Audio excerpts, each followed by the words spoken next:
Hello friends, હું કુલદીપ તમારું only જીએસમાં સ્વાગત કરું છું. જીપીએસસી મેન્સ 2025ની અંદર આ સવાલ પૂછાયો હતો. Evaluate the threat of digital waste and discuss various initiatives of recycling the e waste. How can a citizen support this campaign? Illustrate with real success stories. આવા પ્રશ્નોને આપણે સામાન્ય પર્યાવરણનો પ્રશ્ન લખીને જવાબ લખી આવીશું. પણ આપણે એ પણ સમજવું પડશે કે આ ખાલી માત્ર ડિજિટલ વેસ્ટનો સવાલ નથી, પણ આપણા ક્રિટિકલ મિનરલ સાથે પણ જોડાયેલો એક મહત્વનો મુદ્દો છે.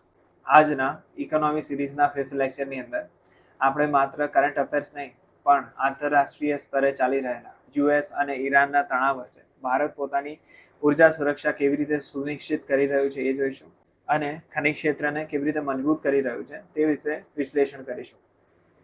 આ બંનેનું લિંકેજ સમજવું બહુ જરૂરી છે, કેમ કે આવનારી મેન્સની અંદર તમને આવી રીતે કોઈ સવાલ પૂછી લીધો કરંટ અફેર્સથી, તો તમે લિંકેજ ત્યારે જ કરી શકશો જ્યારે તમને આની પ્રેક્ટિસ હોય. વધુમાં તમે ન્યૂઝપેપરમાં વાંચ્યું હશે કે આપણા આંદમાન બેઝિનમાંથી ગેસ મળી આવ્યો છે.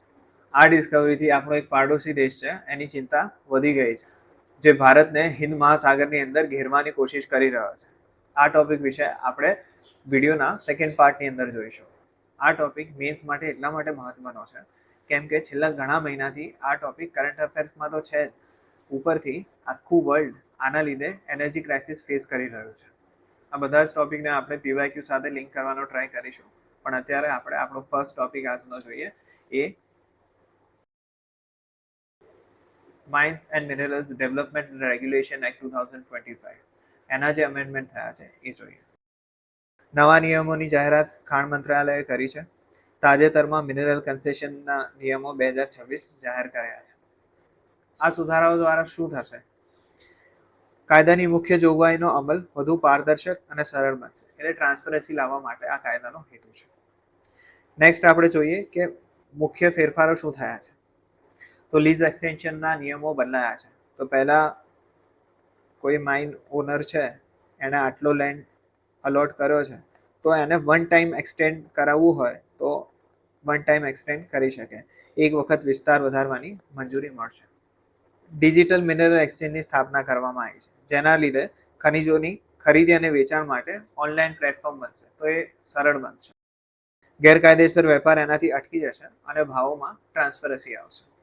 થર્ડ જોઈએ, national critical mineral mission clean energy અને ઈવી ઉત્પાદકો માટે એક મહત્વનું કદમ છે. લિથિયમ, કોબાલ્ટ, ગ્રેફાઇટ અને નિકલ જેવા વ્યૂહાત્મક ખનિજોની આયાત પર ભારતની નિર્ભરતા આ મિશનથી ઘટશે. કેપ્ટિવ માઇન્સનું સંપૂર્ણ વ્યાપારીકરણ કરવામાં આવ્યું છે. પહેલા જે ખાણના માલિક હતા એ જે પણ પ્રોડ્યુસ કરે એના એક લિમિટથી બહાર એ વેચી નતા શકતા બહારના માર્કેટની અંદર, તો એને હવે હટાવવામાં આવ્યું છે.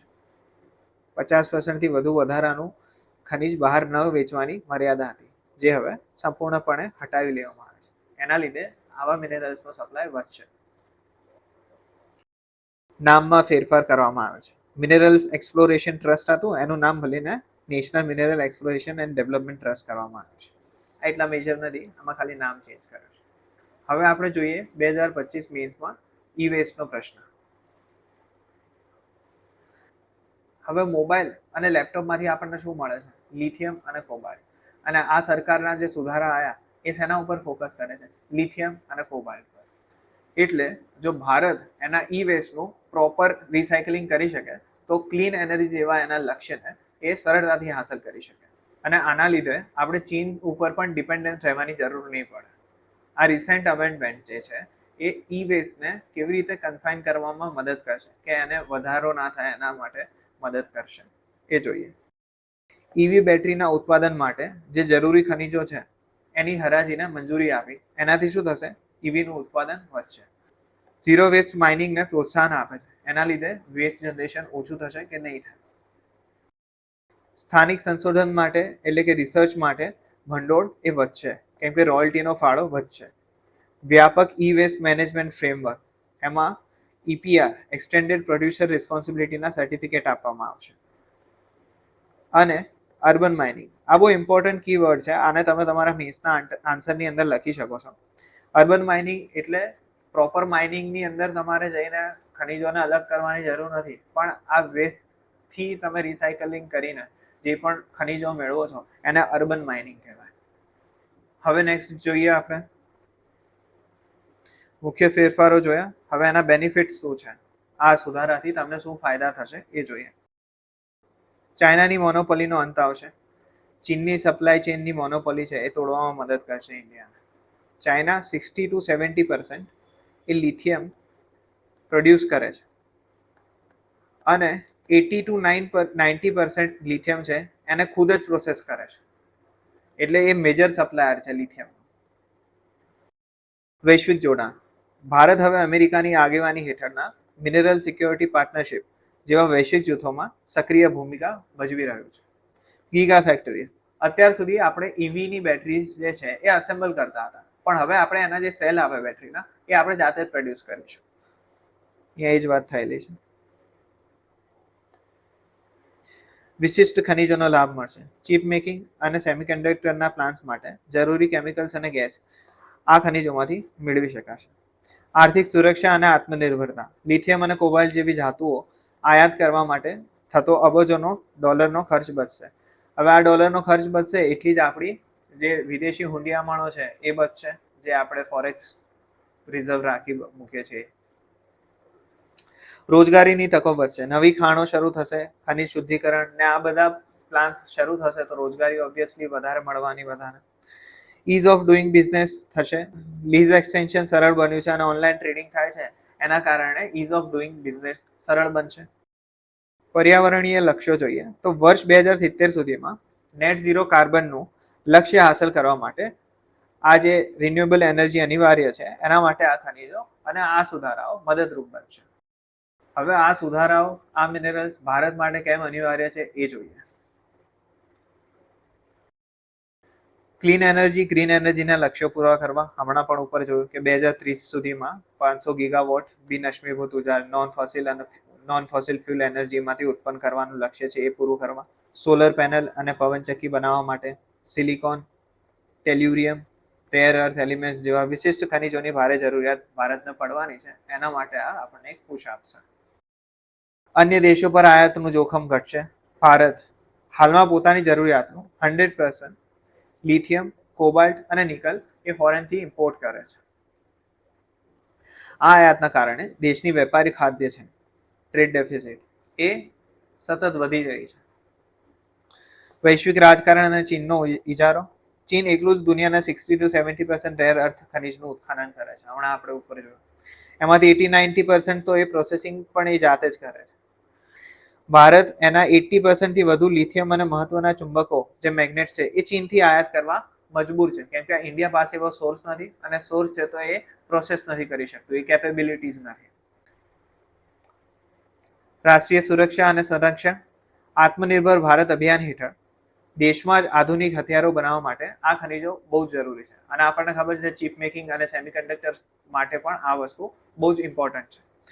એનો ઉપયોગ ક્યાં ક્યાં થાય છે? ફાઇટર જેટમાં પણ થાય છે, મિસાઇલમાં પણ થાય છે, સેટેલાઇટમાં, સ્પેસક્રાફ્ટમાં, મિલિટરી કમ્યુનિકેશન સિસ્ટમ બનાવવામાં, બધી જ જગ્યાએ આ વસ્તુનો ઉપયોગ થાય છે. આ જે મિનરલ્સ છે એમનો ઉપયોગ થાય છે. તો આ સુધારા છે એ બહુ જ ઇમ્પોર્ટન્ટ છે.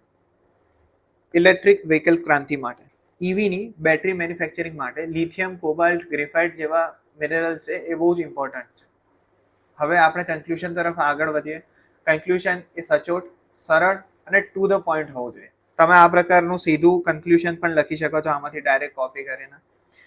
આર્થિક સુરક્ષા અને રાષ્ટ્રીય સુરક્ષાની ગેરંટી આપે છે, કેમ કે MMDR સુધારાનો કાયદો 2025 અને ક્રિટિકલ મિનરલ્સ પર ભારતનો જે ભાર છે એ માત્ર ખાણકામ ક્ષેત્રનો સુધારો નથી, પણ ભવિષ્યની સુરક્ષાની ગેરંટી છે. આપણને ખબર છે જે એમર્જિંગ સેક્ટર્સ છે એ ફ્યુચર ડિસાઇડ કરશે. 21મી સદીના ઉદ્યોગોનો પાયો. આ કાયદો ભારતના electric vehicles, semiconductor, space technology અને ગ્રીન એનર્જી જેવા ભવિષ્યના ઉદ્યોગો માટે મજબૂત કાચો માલ પૂરો પાડશે. નવા યુગની મહાસત્તા. જેમ ભૂતકાળમાં તેલના ભંડાર ધરાવતા દેશો જ વૈશ્વિક અર્થતંત્ર પર રાજ કરતા હતા, તેમ ભવિષ્યમાં ક્રિટિકલ ખનિજોનો સપ્લાય ધરાવનાર દેશ જ મહાસત્તા બનશે. વૈશ્વિક સ્તરે ભારતનો ઉદય. ભારત આ કાયદા દ્વારા સમયસર જાગીને ગ્લોબલ સપ્લાય ચેઇનમાં એક મજબૂત અને મહત્વપૂર્ણ ખેલાડી તરીકે ઉભરી રહ્યું છે. આ ફોરવર્ડ લુકિંગ અપ્રોચ છે. તો આ ચારમાંથી કોઈ પણ એકને તમે કન્ક્લુઝન બનાવી શકો છો તમારા આન્સરની અંદર. હવે આ ખનિજોની તો વાત થઈ, આ ક્રિટિકલ મિનરલ્સ એ તો ભવિષ્યની વાત થઈ, પણ અત્યારે કરન્ટલી વાત કરીએ તો યુએસ અને ઈરાન વચ્ચે જે પણ કન્ફ્લિક્ટ ચાલી રહ્યો છે એના લીધે આપણી એનર્જી સિક્યોરિટી, ઇન્ડિયાની એનર્જી સિક્યોરિટી એ જોખમમાં છે. એના ઉપર પણ આપણે વાત કરવાના છીએ. પણ અત્યારે આપણે ક્રિટિકલ મિનરલ્સના રિસાયકલિંગ માટે જે સરકાર પ્રોત્સાહન આપી રહી છે એની વાત કરીએ. ક્રિટિકલ મિનરલ્સ રિસાયકલિંગના પ્રોત્સાહન માટે યોજના, આ ટોપિકને પણ તમે ઈ વેસ્ટના ટોપિક સાથે લિંક કરી શકો છો. ક્રિટિકલ મિનરલ્સ એટલે શું, એની ડેફિનેશન જોઈએ. વ્યૂહાત્મક અને અતિ મહત્વના ખનિજો અથવા ટોચના સંકટકાલીન ખનિજો. એની મુખ્ય બે કેરેક્ટરિસ્ટિક્સ છે જેના દ્વારા આપણે કહી શકીએ કે આ ક્રિટિકલ મિનરલ છે. એક તો એની અનિવાર્યતા, આર્થિક અને રાષ્ટ્રીય સુરક્ષા માટે અનિવાર્ય હોય. આધુનિક ઉદ્યોગો અને લશ્કરી સંરક્ષણના સાધનો તેના પર નિર્ભર છે. સેકન્ડ, સપ્લાય ચેનનું જોખમ હોય. દુનિયામાં માત્ર ગણ્યા ગાંઠ્યા દેશોમાં જ તે મળે છે, જેમ કે ચીન, ઓસ્ટ્રેલિયા અને ચીલી. નેક્સ્ટ આપણે સ્કીમ જોઈએ. એની જે નોડલ મિનિસ્ટ્રી છે એ મિનિસ્ટ્રી ઓફ માઇન્સ છે. એના એમ શું છે, એનો ઉદ્દેશ શું છે? આયાત પર નિર્ભરતા ઘટાડવી, કચરાના રિસાયકલિંગ દ્વારા દેશમાં જ ક્રિટિકલ ખનિજોનો નવો સ્ત્રોત ઊભો કરવો અને સર્ક્યુલર ઇકોનોમીને વેગ આપવો. આપણે હમણાં જ અર્બન માઇનિંગની વાત કરી. સરકારી સહાય, રિસાયકલિંગ પર પ્લાન્ટ સ્થાપવા, આર્થિક સહાય અને ઉત્પાદન આધારિત પ્રોત્સાહન આપવું. સરકારી સહાય આપવી રિસાયકલિંગ પ્લાન્ટ સ્થાપવા માટે અને ઉત્પાદન આધારિત પ્રોત્સાહન આપવા માટે. કયા ખનિજો પર વિશેષ ધ્યાન આપવામાં આવ્યું છે? મોબાઈલ અને ઈવીની લિથિયમ આયન બેટરીમાંથી મળતું લિથિયમ અને કોબાલ્ટ પર, આધુનિક એનર્જી સ્ટોરેજ સિસ્ટમ માટે જરૂરી નિકલ અને ગ્રેફાઇટ ઉપર, અને કમ્પ્યુટર અને હાર્ડ ડિસ્ક જેવા ઈ વેસ્ટમાંથી મળતા રેર અર્થ એલિમેન્ટ્સ ઉપર આની ઉપર ફોકસ કરવામાં આવ્યું છે. હવે એની વિશેષતાઓ જોઈએ. બેવડી પ્રોત્સાહન પ્રણાલી, કેપેક્સ સબસિડી, પ્લાન્ટ અને મશીનરીની સ્થાપના માટે તો આર્થિક મદદ આપે જ છે, પણ ઓપેક્સ સબસિડી એટલે શું? રિસાયકલ કરેલા ખનિજોના વેચાણમાં થતા ક્રમિક વધારાના આધારે ઓપરેશનલ ખર્ચમાં પણ સહાય આપશે. રિસાયકલિંગ કરવાની શરૂઆત કરી હોય કોઈ યુનિટે અને એના પછી રિસાયકલિંગ કરવા માટેનો જે ઓપરેશનલ ખર્ચ એ વધી જાય તો એની પણ સહાય આપશે સરકાર. આમાં કયો કચરોને આવરી લેવામાં આવશે? લિથિયમ આયન બેટરીઓ છે, કમ્પ્યુટર, મોબાઈલ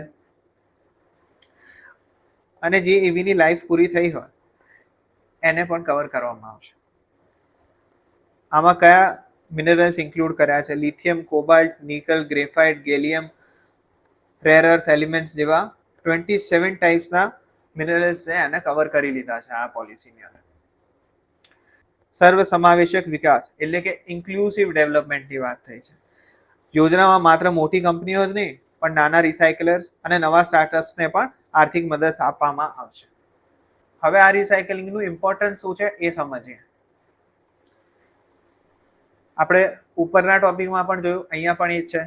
ચીનની મોનોપોલીનો એન્ડ આવશે કેમ કે 90% થી વધારે મિનરલ્સ એ ખુદ પ્રોસેસ કરી રહ્યું છે. સ્થિર અર્થતંત્ર, સપ્લાય ચેનની સુરક્ષા સુનિશ્ચિત થશે તો આયાત બિલમાં મોટી બચત થશે અને ભાવની અસ્થિરતા સામે પણ રક્ષણ મળશે. થર્ડ જોઈએ, ગ્રીન એનર્જીના લક્ષ્યાંકો. 2030નું લક્ષ્ય પૂરું કરવામાં આ સ્કીમ છે એ હેલ્પ કરશે. મેન્યુફેક્ચરિંગ હબ, ભારતમાં શરૂ થયેલા બેટરી અને સેમિકન્ડક્ટરના કારખાનાઓને સીધો જ કાચો માલ મળશે, જેથી ભારત માત્ર એસેમ્બલર મટીને કોર પ્રોડ્યુસર બનશે. અન્ય ફાયદા જોઈએ તો કચરાનું યોગ્ય વ્યવસ્થાપન, પર્યાવરણને રક્ષણ, રોજગાર અને કૌશલ્ય વિકાસની તકો ઊભી થશે. હવે નેક્સ્ટ જોઈએ કન્ક્લુઝન. કન્ક્લુઝન પણ મેં તમને કહ્યું એમ આ તમે સીધું પણ લખી શકો છો. આત્મનિર્ભરતા તરફ આપણું એક કદમ છે. ભારતને ગ્રીન ટેકનોલોજી, ઉર્જા સુરક્ષાના ક્ષેત્રમાં સ્વનિર્ભર બનાવવાની દિશામાં ક્રાંતિકારી કદમ છે. અર્બન માઇનિંગ, જમીનમાંથી નવું ખનિજ ખોદવાને બદલે દેશમાં જ રહેલા કચરામાંથી ખનિજો પાછા મેળવીને એક નવો સ્ત્રોત ઊભો થશે. આ વર્ડ અર્બન માઇનિંગ યાદ રાખજો, આ તમે તમારી મેન્સની અંદર લખી શકો છો. શાશ્વત ભવિષ્ય, આ સ્કીમ ઉદ્યોગોને આર્થિક ટેકો આપવાની સાથે સાથે કાર્બન ઉત્સર્જન ઘટાડવા અને ઝેરી કચરાના સુરક્ષિત નિકાલમાં ખૂબ જ મદદરૂપ સાબિત થશે.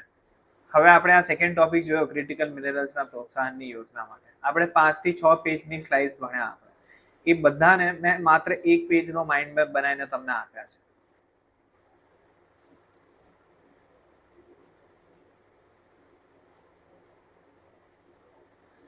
આ માઇન્ડ મેપની અંદર મેં અત્યાર સુધી આપણે જેટલું ભણ્યા એ બધું એક જ પેજમાં મેં કવર કરી લીધું છે. એટલે જ્યારે તમારી મેન્સ આવે અને એના આગળના દિવસે તમે રિવિઝન કરવા બેસો તો એકદમ ફાસ્ટ તમારું રિવિઝન બની જાય. આ માઇન્ડ મેપની પ્રિન્ટેબલ પીડીએફ તમને ઓનલી જીએસના ટેલિગ્રામ ચેનલ પરથી મળી જશે બહુ જ શોર્ટલી. પણ અત્યારે આપણે નેક્સ્ટ ટોપિક પર જઈએ. નેક્સ્ટ ટોપિક આપણો છે આંદમાન બેઝિનમાં ગેસ અને અન્ય સ્ટ્રેટેજિક પેટ્રોલિયમ રિઝર્વ. હવે લેક્ચરની શરૂઆતમાં જ મેં તમને કહ્યું હતું કે આંદમાન બેઝિનની અંદર ગેસ ડિસ્કવર થયો છે અને એના કારણે આપણો એક પડોશી દેશ છે એ બહુ જ ચિંતામાં પડી ગયો છે. હવે આ ટોપિક ચાલુ કરીએ એ પહેલા આપણે મેપ જોઈએ કે શું ચેન્જ થયા છે. હવે આ વર્લ્ડ મેપ છે એની અંદર આપણે જોઈશું આંદમાન છે એ અહીંયા છે આપણે આ રહ્યું જે ઇન્ડિયાનો ફ્લેગ છે અને આ જે રેડ લાઇન છે એ ચાઇનાની એનર્જી સિક્યોરિટીનો રૂટ છે. ચાઇનાની દરરોજ એનર્જીની ઇમ્પોર્ટ આ જ રૂટથી થાય છે અને ચાઇનાનો 80 to 85% જેટલો ટ્રેડ છે આ જ રૂટથી જાય છે. હવે ચાઇનાએ ઇન્ડિયન ઓશનની અંદર ઇન્ફ્લુઅન્સ ઘટાડવા માટે આ જે રેડ કલરના માર્ક્સ છે ને ત્યાં એને એના પોર્ટ્સ બનાવ્યા છે, ક્યાં તો હેલ્પ કરી છે ક્યાં તો એને ખુદ લઈ લીધા છે. શ્રીલંકાનું હમ્બનટોટા છે તો એની વાત કરીએ તો શ્રીલંકાએ જે લોન લીધી હતી ચાઇનાએ એ પૂરું ના કરી શક્યું એટલે આ અમુક વર્ષો માટે ચાઇનાએ લઈ લીધું આ પોર્ટ. માલદીવ્સે એને એનું પોર્ટ આપ્યું છે.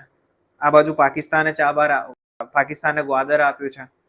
અહીંયા જીબુટીમાં રેડ સીની અંદર આપણો ઇન્ડિયાનો અને યુરોપનો, ઇન્ડિયાનો અને યુએસએનો અને અમેરિકાનો જે પણ ટ્રેડ થાય છે એ મેઇન ટ્રેડ રૂટ છે. તો ત્યાં પણ ચાઇનાએ એની પોસ્ટ બનાવી છે. તો આને કાઉન્ટર કરવા માટે ઇન્ડિયાએ શું કર્યું?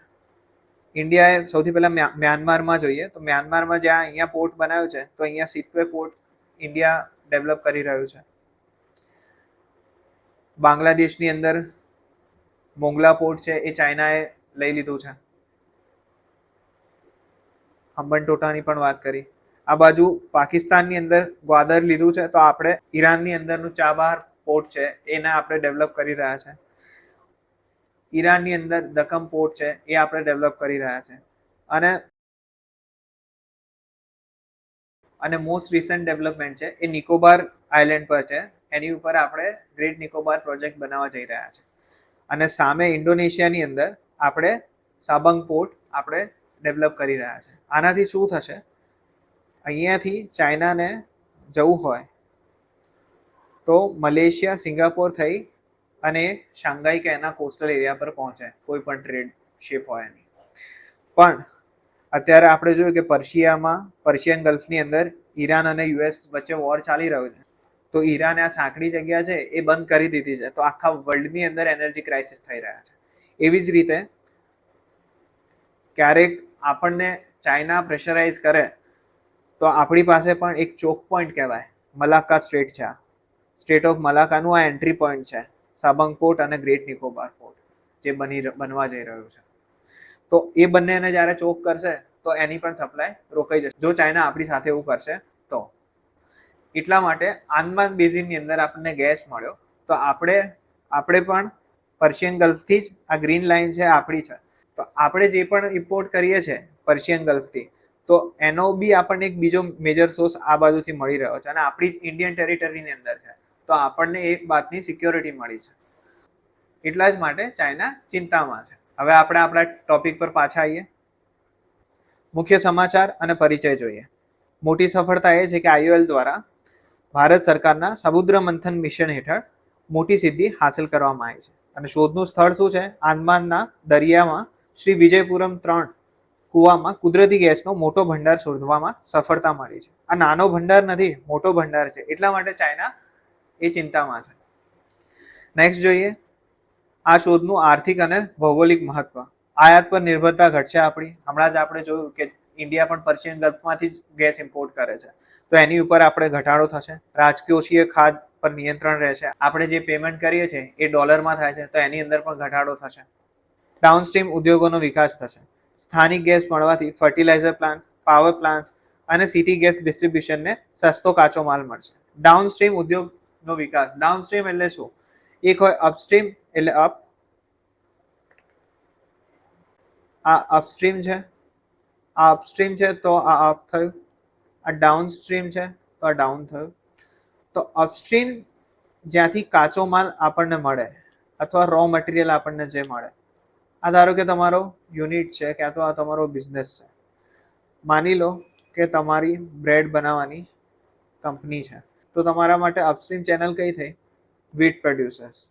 તો વીટ પ્રોડ્યુસર એટલે કે ખેડૂતો તમને ઘઉં આપશે અને એની તમે બ્રેડ બનાવશો, પણ એ જ બ્રેડ તમે રેસ્ટોરન્ટમાં મોકલશો તો એ તમારા માટે ડાઉનસ્ટ્રીમ યુનિટ થયું. પણ એ રેસ્ટોરન્ટ માટે તમારું યુનિટ એ અપસ્ટ્રીમ થયું. એ તમારી જે પ્રોડક્ટ છે બ્રેડ એ અપસ્ટ્રીમ યુનિટ થઈ.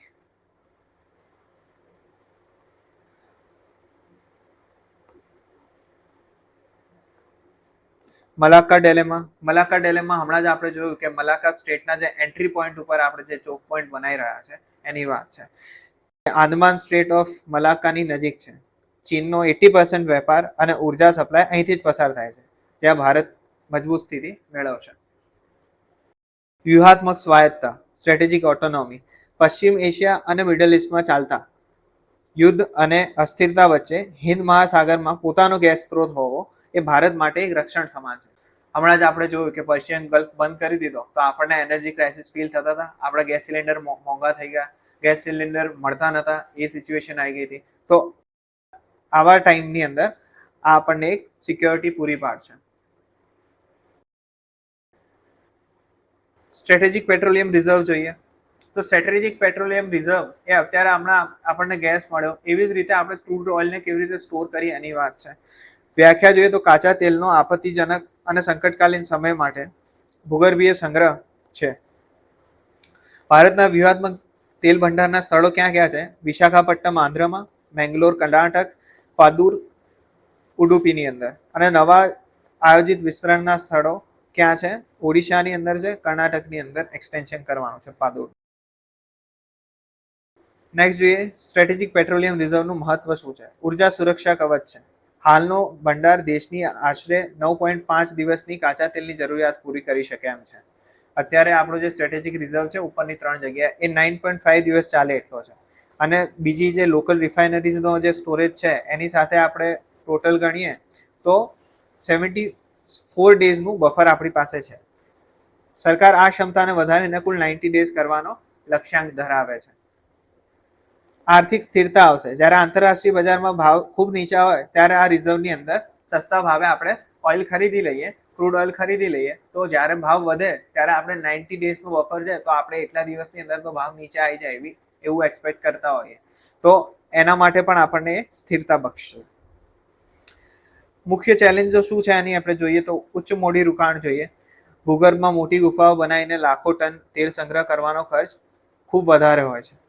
ખાનગી રોકાણની અછત છે. કેમ છે? કેમ કે વેપારી શરતો અને કરારોની જે જટિલતા છે, જે પણ કોન્ટ્રાક્ટ થાય છે એ બહુ કોમ્પ્લેક્સ છે. એટલા માટે ખાનગી ક્ષેત્રનું રોકાણ બહુ જ ધીમે આવી રહ્યું છે.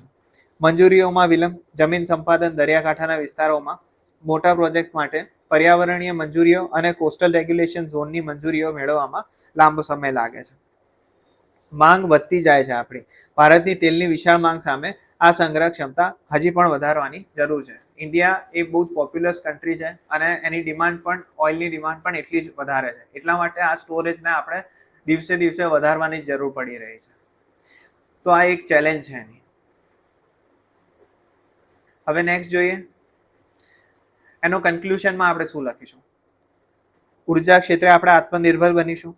કુદરતી ગેસની નવી શોધ અને સ્ટ્રેટેજિક પેટ્રોલિયમ રિઝર્વના વિસ્તરણથી ભારતના ઉર્જા આત્મનિર્ભરતાના લક્ષ્યને મજબૂત બનાવી શકાશે. વૈશ્વિક ભારત એટ 2047 સમુદ્ર મંથન મિશન અને મજબૂત રિઝર્વ પોલિસીના સમન્વયથી ભારત 21મી સદીની વૈશ્વિક ભૌગોલિક, રાજકીય અને આર્થિક જોખમો સામે પોતાને સુરક્ષિત રાખીને વિકસિત ભારત તરફ ઝડપી આગળ વધી શકશે. આ ફોરવર્ડ લુકિંગ કન્ક્લુઝન છે. તો કન્ક્લુઝનની અંદર આ બેમાંથી કોઈ પણ એક ટોપિક તમે સીધો લખી શકો છો. સો ફ્રેન્ડ્સ, આ હતો આપણો ઇકોનોમી સિરીઝનો 5th લેક્ચર. આ આખા લેક્ચરના જેટલા ટોપિક્સ ભણ્યા એની 1 પેજર PDF પ્રિન્ટેબલ નોટ્સ તમને ઓનલી GS ના ટેલિગ્રામ ચેનલ પર શોર્ટલી અવેલેબલ થશે. એને તમે ત્યાંથી ડાઉનલોડ કરી તમારા મેન્સના એનર્જી અને ઇન્ફ્રાસ્ટ્રક્ચરના ટોપિકની પાછળ અટેચ કરી લેજો, જેથી મેન્સ વખતે તમારું જે રિવિઝન છે એ બહુ ઝડપી બની જશે. તો અત્યારે આપણે આ 5th લેક્ચરને એન્ડ કરીએ છીએ. Thank you.